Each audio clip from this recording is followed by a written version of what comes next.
All right. Welcome, everybody. I'm Brian Lee Durfee, author of The Forgetting Moon and The Blackest Heart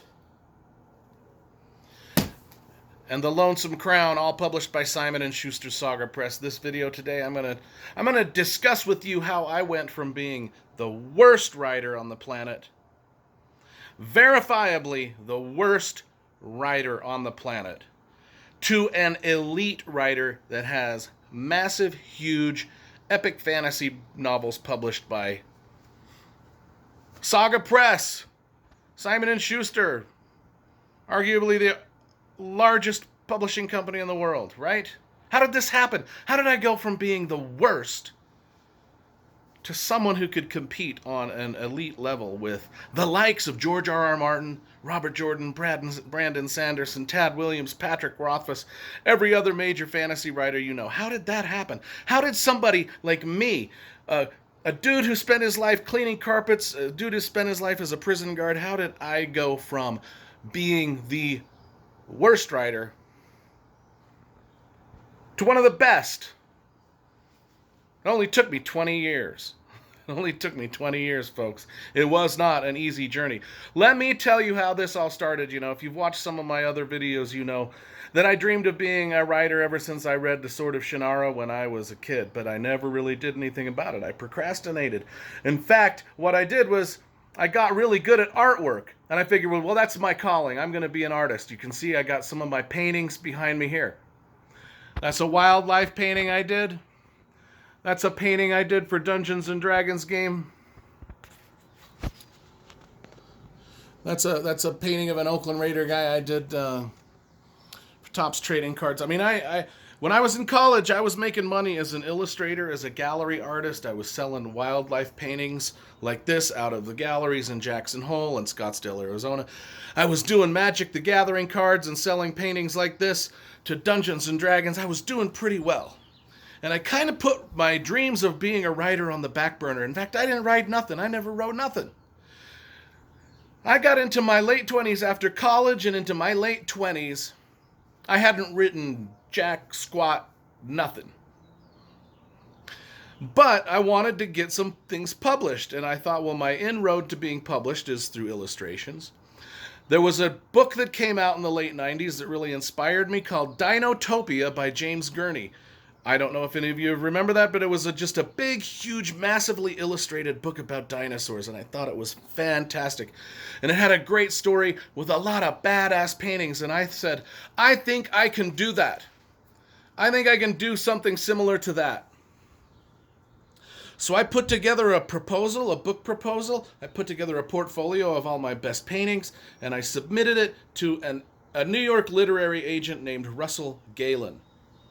I had seen Russell's name in a lot of my favorite fantasy writers' acknowledgement pages. I like to thank my agent, Russell Galen, kind of a thing. But I saw that in like Terry Goodkind's books. I saw it in Melanie Ron's books, Marion Zimmer Bradley, Diana Gabaldon. There was so many great, great writers that were giving a shout out to this guy, Russell Galen, for being just an extraordinary agent. So I sent this proposal to Russell Galen.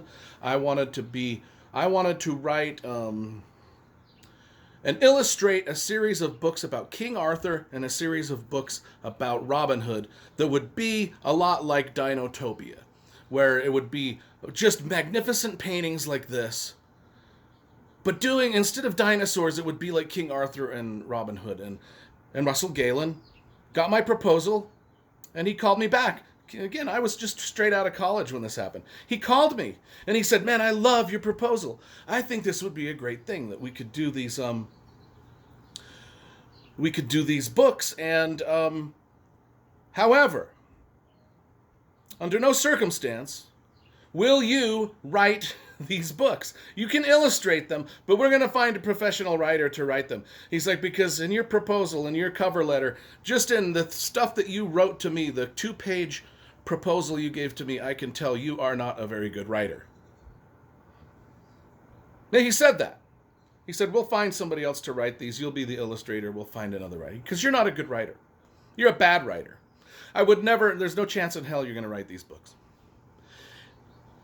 He was right. He was dead on spot right. I didn't feel bad that he said that. I was like, yeah, you're probably, yeah. I mean, hey, you're the pro. I trust what you're saying here. And so, we went and looked for a writer to maybe write this, and we talked about Dave Wolverton, Dave, who also writes under the name Dave Farland, and so Russell Galen represented Dave, and so we got to call, and when me and Dave got together, and we started to formulate this plan of action where he would write these King Arthur and Robin Hood books, and I would do all the illustrations, and it would be big and massive like Dinotopia.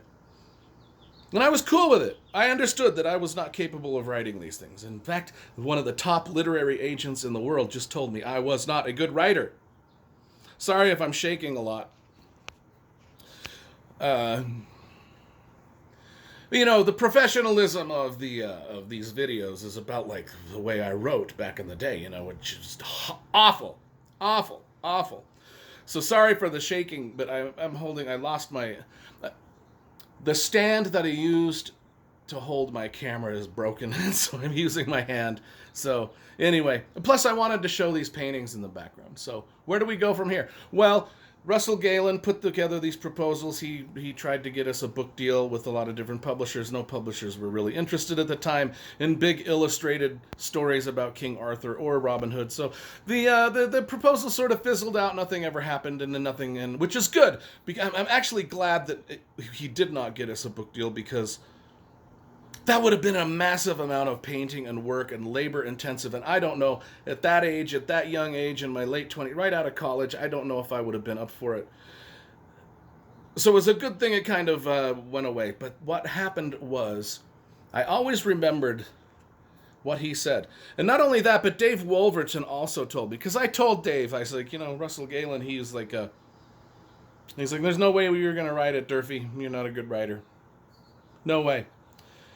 I mean, I have verifiable proof from one of the top literary agents in the world letting me know under no circumstances was I good enough to write. I got the proof right there. So right out of college, when I was in my mid to late 20s, I've got proof that I am not a very good writer. I've got the proof. But I still wanted to write. I still had that dream. I still wanted to write books. 20 years later, my books, my big epic fantasy book, The Forgetting Moon, right down here, was published by Simon & Schuster's Saga Press. When I wrote my first, so what I did was I take things as a challenge. Yes, I knew that Russell Galen was correct. I was not a good writer at the time. My cover letter to him proved it. He did the right thing by telling me, don't be a delusional dude. You cannot write. That's absolutely, he was correct. I have no malice towards the guy. Truth is truth, and we all need to understand it. But I still wanted to write. And I knew I could do it, because I had already accomplished the impossible by becoming an amazing painter, when I'd been told as a youngster that I would never be an amazing painter. I was told by college professors that you'll never make a living as a painter, you're just not good enough. But by God, I did it. I started selling in galleries that every one of my professors in college would have died, would have killed to have been in those galleries, and I was selling in those galleries. They told me when I was a freshman I would never be a good painter, and by God, by the time I was a senior, I was selling in galleries that they would have killed to sell their paintings in. So I knew I could do it. Despite what Russell Galen said, I knew that if I applied everything I knew about my artwork, the work ethic, the amount of hours and time and practice it takes to be good, I knew that if I did that with these paintings, I could translate that into writing, and I could become just as good of a writer as I was a painter. I knew it in my heart. I knew it. I absolutely knew it. And so I wrote my first horror novel. And if you want to kind of go back into the history of some of that, I do have a video on my channel called How John Stockton Helped Inspire Me to Be a Writer. Go watch that video. Just type in my name, Brian Lee Durfee, and John Stockton, the NBA player. If you remember, John Stockton's the NBA player, the all-star point guard for the Utah Jazz. I had a conversation with him once that kind of also inspired me to be a writer. Go watch that video. Just type in my name, Brian Lee Durfee, John Stockton, the video will come up. So what I did was I took Russell Galen's words, there's no chance in hell you're going to write. And I was like, I can do it. I can do it. Because I'd done it before with the artwork, I can do it with writing. So I wrote my first horror novel. It took quite a while. It took like 5-6 years of a lot of work, a lot of drafts, and then I submitted it. And one of the first people I submitted that horror novel to was Russell Galen. And he was like, hey, he read it. He read the first part of it. He's like, dude, you have like so massively improved in your writing. This stuff is pretty dope. The only problem is horror is not a genre that sells a whole lot right now. And not only that, but I don't represent horror writers. But good luck and keep writing. I'm surprised. And then I ended up writing my big epic fantasy novel, which took me another 6, 7, 8 years.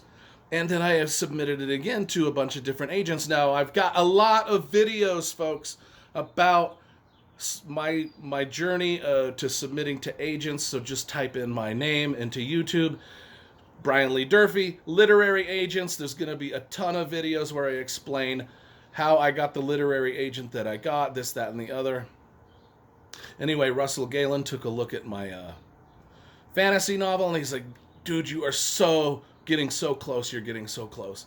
From where you started at, 15 years ago when you sent me that proposal for the art books to where you're at now, dude, you are getting so close. You're 99% there. And so I knew I knew it. It took 20 years. 20 years, people. I went from certifiably the worst writer in the world to an elite writer who writes big, massive fantasy epics like this. Do you know who else? There's only like 10 people on the planet that write big, massive, that are allowed to even write books this big. George Martin, Brandon Sanderson, Patrick Rothfuss, Tad Williams, Steven Erikson. There's not a lot of guys out there. There's not a lot of writers out there that get the luxury to write big, epic, massive fantasy. You have to be elite. And I did it. I went from the worst to competing on a professional level at an elite level with all of my writing heroes. So if I can do it, folks, if me, a guy who spent most of his life as an off and on artist, an off and on carpet cleaner, an off and on prison guard, if I can do it, if I can go from the worst to the best in 20 years, yeah, that's why I put that in the title, 20 years. It's not going to happen overnight, folks. It's hard work. It's dedication.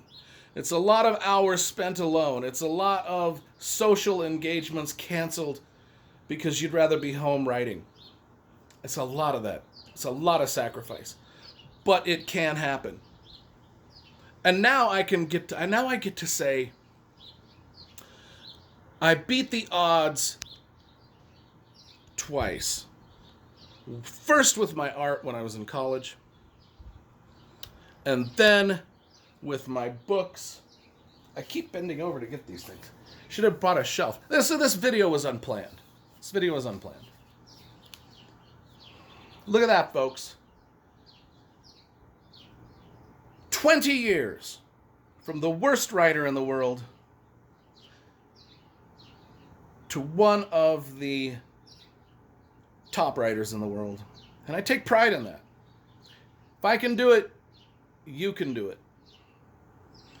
Got to know our limitations. I would love to be LeBron James. I'm not 6'8". I don't care how much I work. I don't get to 30 years. I'll never be that. But I can be a painter. I can be a writer. Those things are in my control. And that's I just wanted a little inspirational video for y'all. And to give you some of you that have never seen my paintings before a chance to check them out. Anyway, later.